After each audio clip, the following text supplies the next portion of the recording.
પડ્યું છે. એક ચિત્ર છે. એ સમયે એક પરંપરા હતી. યુદ્ધ પતી જાય પછી રણ મેદાનમાં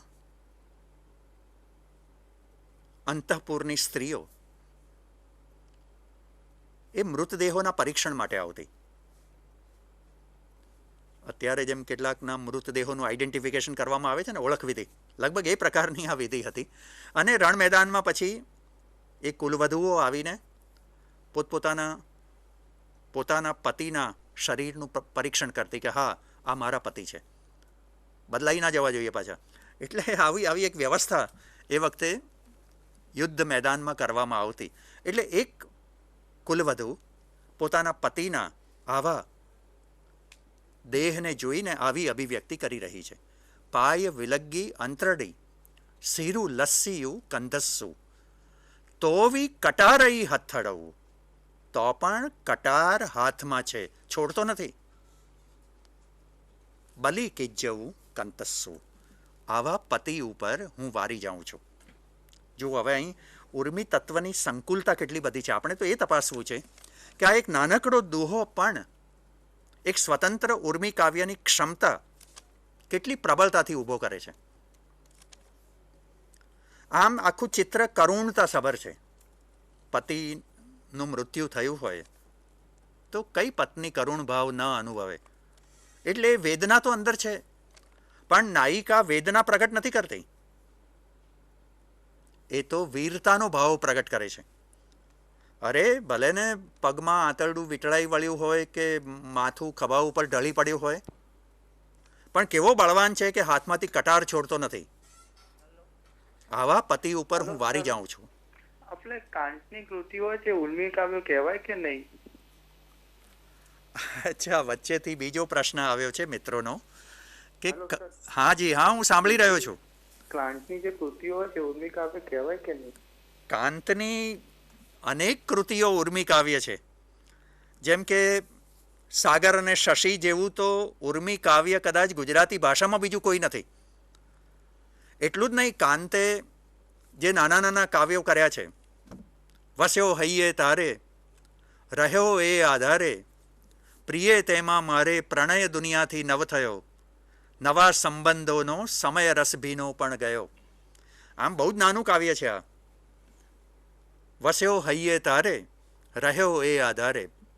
પતિ પોતાની પત્ની સમક્ષ એક સંવેદન પ્રગટ કરે છે કે હું આ માત્ર તારામાં ને તારામાં જ બંધાયેલો રહ્યો, એમાં એક મોટું નુકસાન વેઠી બેઠો. અને એ નુકસાન કયું છે? દુનિયા સાથેનો મારો સંબંધ ઓછો થઈ ગયો. પ્રેમની આ પણ એક અભિવ્યક્તિ છે. આમ જુઓ તો પ્રેમની જ અભિવ્યક્તિ છે કે હું તારામાં એટલો બધો બંધાયેલો રહ્યો કે નવા સંબંધોનો સમય રસભીનો પણ ગયો. હું બીજા કોઈ સાથે પછી સંબંધ વિકસાવી ન શક્યો. એ આમ અફસોસ નથી પ્રગટ કરતા, નાયિકાના પ્રેમનો મહિમા કરે છે કે એટલો બધો તારા પ્રેમમાં હું રમમાણ રહ્યો કે પછી દુનિયા સાથે સંબંધ બાંધવાની મને પડી જ નહીં. આ ભાવ પ્રગટ કરવા માટે એમણે અભિવ્યક્તિનો આ આશ્રય લીધો. એમના પ્રથમ પત્નીનું અવસાન થાય છે ત્યારે એમણે જે ભાવાભિવ્યક્તિ કરી છે એ તો આપણા ગુજરાતી કવિતામાં બહુ ઓછા કવિઓએ કરી છે. પ્રિયા પ્રિયતમા ગતા, જગત સર્વ ઝાંખું થયું, ગયું સુખ ગયું બધું, ન પણ જીવવાનું ગયું. પ્રિયા પ્રિયતમા ગતા, આમ તો સંસ્કૃત શબ્દો છે, જતી રહી. પત્ની પ્રિયતમા જેવી હતી, બધાને નથી હોતી, પણ કાંતના પત્ની પ્રિયતમા જેવા હતા. એ બંનેમાં ઐક્ય નિહાળતા હતા. અને એ જતાની સાથે જગત સર્વ ઝાંખું થયું. આખું જગત મારે માટે તો ઝાંખું થઈ ગયું. પણ મુશ્કેલી કઈ છે? ન પણ જીવવાનું. હેલો, હાજી. હા સર, નમસ્તે. હા નમસ્તે. હા, મારો પ્રશ્ન છે સર કે આપણે સંસ્કૃત સાહિત્યમાં મુક્તક પરંપરા જે છે, હાજી, એમને આપણે ઉર્મી કાવ્ય સાથે સાંકળી શકીએ કે નહીં, એ મારો પ્રશ્ન. બિલકુલ કહી શકાય. આપણા મુક્તકો લઘુ કાવ્યો જ હતા. અને ગુજરાતી કવિતામાં પણ આવા મુક્તકો લખાતા જ રહ્યા છે પરંપરા, અને એ બધાને આપણે ઉર્મી કાવ્યના વર્ગ વિશેષમાં સમાવી શકીએ. એ વખતે મુક્તક સંજ્ઞા હતી, પણ જે મુક્તકો મોટાભાગના ઉર્મી તત્વ સાથે કામ પાડે છે એ બધાને જ આપણે ઉર્મી કાવ્યમાં સમાવી શકીએ. તો પેલી કાંતવાળી વાતને આપણે હવે થોડો વિરામ આપીએ. કાંતની ઘણી રચનાઓ મેં કહ્યું એમ ઉર્મી કાવ્યના વર્ગ વિશેષમાં આવે છે. કાંતે કેટલાક મૈત્રી કાવ્યો લખ્યા છે, નાનાલાલને સંબોધીને, કલાપીને સંબોધીને લખ્યા છે. એ બધા મૈત્રી કાવ્યો પણ ઉર્મી કાવ્યના વર્ગમાં આવે છે, કેમ કે ઉર્મી કાવ્યના વિષયોનું ક્ષેત્ર પણ થોડું વ્યાપક છે. પ્રેમ, પ્રકૃતિ, ભક્તિ, મૈત્રી, દેશભક્તિ, આ બધા ઉર્મી કાવ્યના વિશેષો છે, વિષય વિશેષો છે. આમાંના કોઈ પણ વિષયને લઈને ઉર્મી કાવ્ય લખી શકાય. એટલે વિષયની પણ મર્યાદા નથી. મેં કહ્યું એમ પ્રેમની વાત પણ થઈ શકે, ભણકારા જેવા સોનેટમાં છે, કે સાગર અને શશી જેવા ગીતમાં છે એમ પ્રકૃતિની વાત પણ થઈ શકે, મૈત્રીની વાત થઈ શકે, કાંતે જેમ કલાપીને સંબોધન કાવ્ય કર્યું કે મહેમાનોને સંબોધન દ્વારા નાનાલાલ વિશે રચના કરી, એ મૈત્રી કાવ્યો પણ આમાં આવી શકે. દેશભક્તિના આપણા બધા કાવ્યો, જય જય ગરવી ગુજરાત નર્મદનું કાવ્ય હોય, અને સ્વર્ણિમ ગુજરાત વખતે તો આપણે આ ગીતને બરાબર યાદ કરવું જોઈએ. જય જય ગરવી ગુજરાત ધ્વજ પ્રકાશ છે ઝળળ કસુંબી. જો કેવો સરસ શબ્દ નર્મદ પસંદ કરી રહ્યો છે, ઝળળ. કવિઓ ઉર્મી કાવ્યના માધ્યમથી પણ કેટલાક સરસ શબ્દો ભાષાને આપી શકતા હોય છે, એની પ્રતીતિ આપણને થાય. તું ભણવ ભણવ નિજ સંતતિ, એ ગીતમાં જે શબ્દો આવે છે ને, ભણવ ભણવ. હવે આવું રૂપ ક્યારેય આપણે ગુજરાતી ભાષામાં જોયું? આવા ક્રિયારૂપો આપણે ત્યાં નથી, પણ નર્મદમાં છે. એને ગીતમાં એ અનુકૂળ લાગ્યા તો એણે એનું એવું રૂપ બનાવ્યું અને એ શબ્દો એણે વાપર્યા, તું ભણવ ભણવ નિજ સંતતિ. તો દેશભક્તિમાં પણ ઉર્મી તત્વ છે. કાંતે પણ હિન્દ દેવ ભૂમિ સંતાન સૌ તમારા, કરીએ મળીને વંદન સ્વીકારજો અમારા, એવું દેશભક્તિનું કાવ્ય લખ્યું છે, એ આપણે જાણીએ છીએ.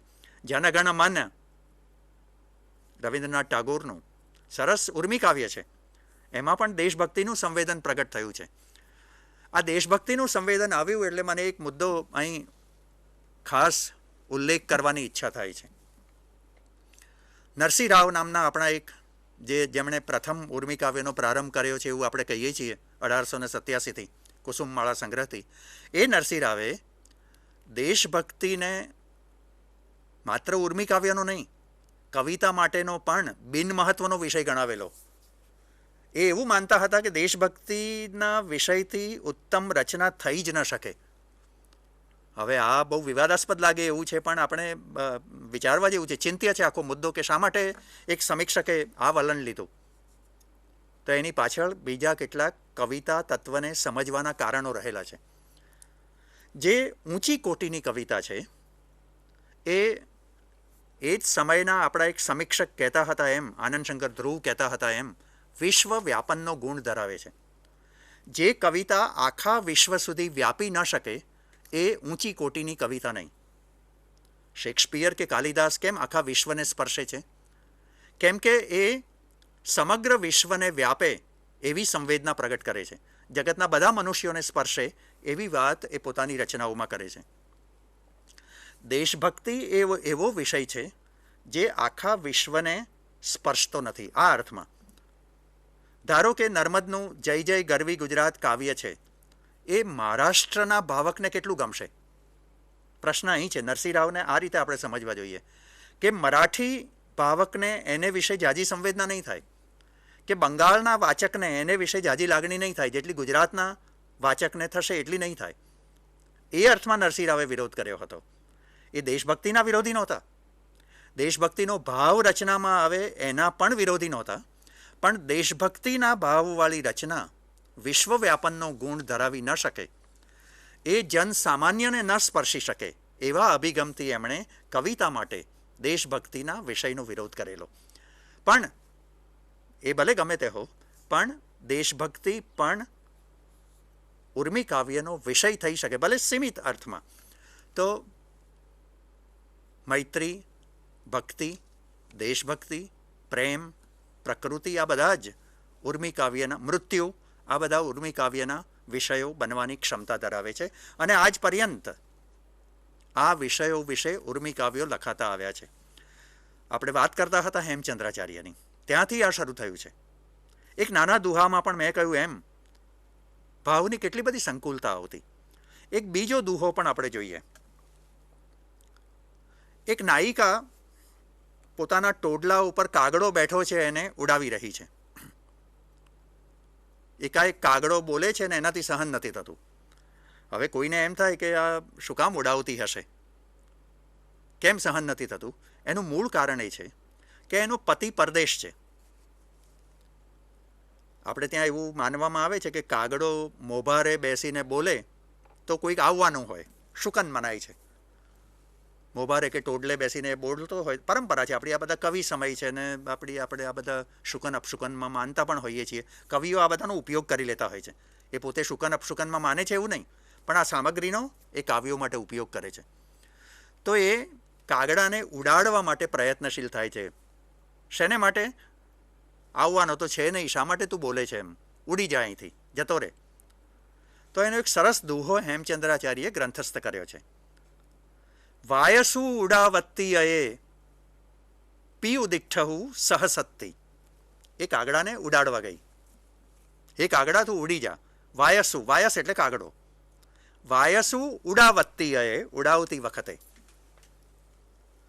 જેવી એ ઉડાડવા ગઈ કે તરત જ પતિને એણે દૂરથી આવતો જોયો. પીયુ દિઠ્ઠહુ સહસત્તી. હવે થાય છે શું? અદ્ધા વલય મહીહી ગયા. વલય એટલે બલોયા, બંગડીઓ અથવા બલોયા આપણે કહીએ છીએ. બલોયા સૌરાષ્ટ્રમાં તો બહુ પ્રચલિત એવો શબ્દ છે, હાથનું ઘરેણું. અદ્ધા વલય મહીહી ગયા. મહી એટલે જમીન, જમીન ઉપર પડી ગયા. અદ્ધા ફૂટ તડતતી, અને અડધા ફૂટીને તૂટી ગયા. હવે આનો શો અર્થ કરીશું? જો બિલકુલ સરસ ઉર્મી કાવ્ય છે, એક નાનો દુહો. પહેલામાં તો એક ચિત્ર છે કે કાગડાને ઉડાડતી વખતે એણે પતિને આવતો જોયો, પણ ભાવની સંકુલતા એના ઉત્તર ચરણમાં છે, એની બીજી પંક્તિમાં છે.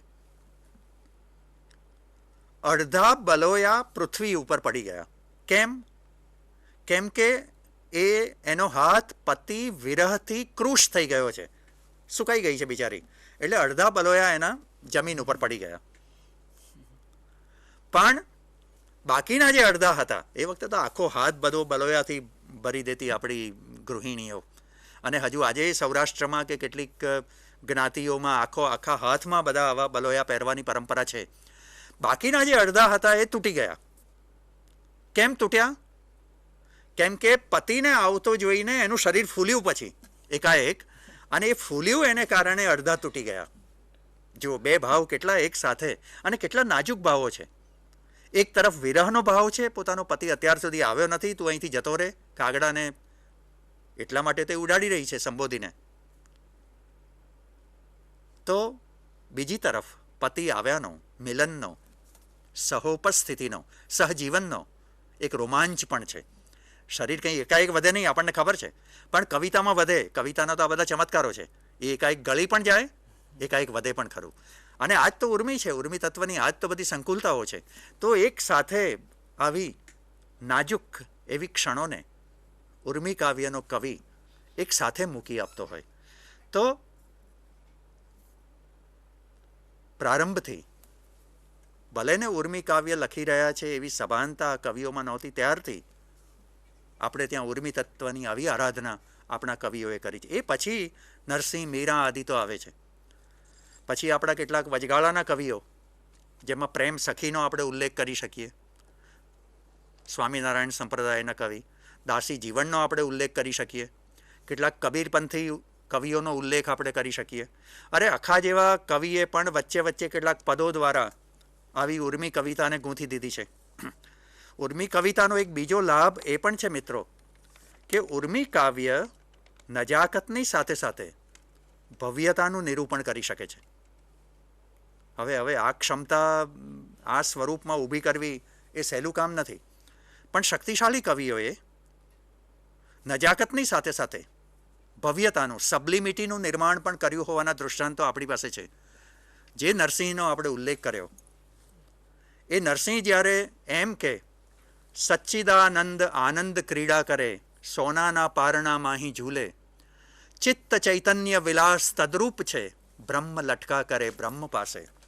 અને ત્યારે કેટલી મોટી ભવ્યતા સાથે બાદ ભીડે છે, આખા બ્રહ્મ જેવા પદાર્થ સાથે. નાનાલાલ જેવો કવિ વિરાટનો હિંડોળો જાકમ જોર, આભને મોભે બાંધ્યા દોર એમ કે ત્યારે પણ ભવ્યતાના વિષય સાથે પોતાના આ જ શબ્દોથી ભવ્ય રીતે બાથ ભીડતા હોવાની પ્રતીતિ થાય. એટલે આ એવું સ્વરૂપ છે જેમાં નાજુક માધ્યમ દ્વારા, નાજુક પદાવલી દ્વારા પણ ભવ્યતાનો સાક્ષાત્કાર કરી શકાય છે. એટલે અધ્યાત્મની અનુભૂતિ પણ થઈ શકે અને પ્રેમ જેવી નાજુક ક્ષણોની સંવેદનાનું નિરૂપણ પણ થઈ શકે. તો આજે આપણે આ રીતે ઉર્મી કાવ્યના સ્વરૂપને, એના પ્રકાર વિશેષોને, એના થોડા મર્મને સમજવાના પ્રયત્નો કર્યા. આ નિમિત્તે આજે તક મળી એથી હું યુપીએસસીના જોઈન્ટ ડાયરેક્ટર આચાર્ય સાહેબનો, બાયસેગના સંયોજકોનો, મારી સાથે આવેલા પ્રાધ્યાપક નિસર્ગ આહિરનો અને આપ સર્વ વિદ્યાર્થીઓનો ખૂબ ખૂબ આભાર માનું છું અને આનું સમાપન કરવા માટે આચાર્ય સાહેબને વિનંતી કરું છું. મિત્રો, આપણે જોયું એ પ્રમાણે કાવ્યના પ્રકારોને એમાં ખાસ કરીને ઉર્મી કાવ્ય એટલે શું અને ઉર્મી કાવ્યના પ્રકારો કેવા હોઈ શકે, સાહેબે સુંદર વિશ્લેષણ કર્યું. આપ સૌએ અત્યારે ગુજરાતી વિષય સાથે ધારો કે કોલેજમાં અભ્યાસ કરી રહ્યા હો તો આપણે યુનિવર્સિટીનો જે સિલેબસ છે એને ધ્યાનમાં રાખીને તો સાહેબનું વ્યાખ્યાન બહુ ખૂબ જ ઉપયોગી છે, પણ સાથે સાથે જો એને યુપીએસસીના સંદર્ભમાં મૂલવીએ તો મને લાગે છે કે આ વ્યાખ્યાનની કોઈ કિંમત એટલે અમૂલ્ય કહેવાય એવું છે કે આ રીતનું વિશ્લેષણ તમને ક્યાંય જોવા ન મળે. યુપીએસસીના સંદર્ભમાં સાહેબે કહ્યું પણ કેવા પ્રશ્નો આવી શકે, શું આપણે એનો જવાબ આપવો જોઈએ. બહુ સુંદર ચર્ચા સાહેબે કેટલાક સુંદર ઉદાહરણ સાથે આપણને સમજાવ્યું. આપણે ફરીથી આવતીકાલે સાહેબ સાથે ફરીથી આપણે મળીશું. ધ્વનિ ઉપર સાહેબ ચર્ચા કરશે જે યુપીએસસીના સિલેબસમાં છે પ્રશ્નપત્ર 2માં, અને એના ઉપર આપણે ફરીથી મળીશું. ત્યાં સુધી આપની રજા લઈએ. બાયઝેક, સ્પીપા અને શિક્ષણ વિભાગ વતી હું સાહેબનો આભાર માનીને અત્યારે વિરમું છું. આપણે કાલ સવારે ફરીથી મળીશું 8 થી 9માં.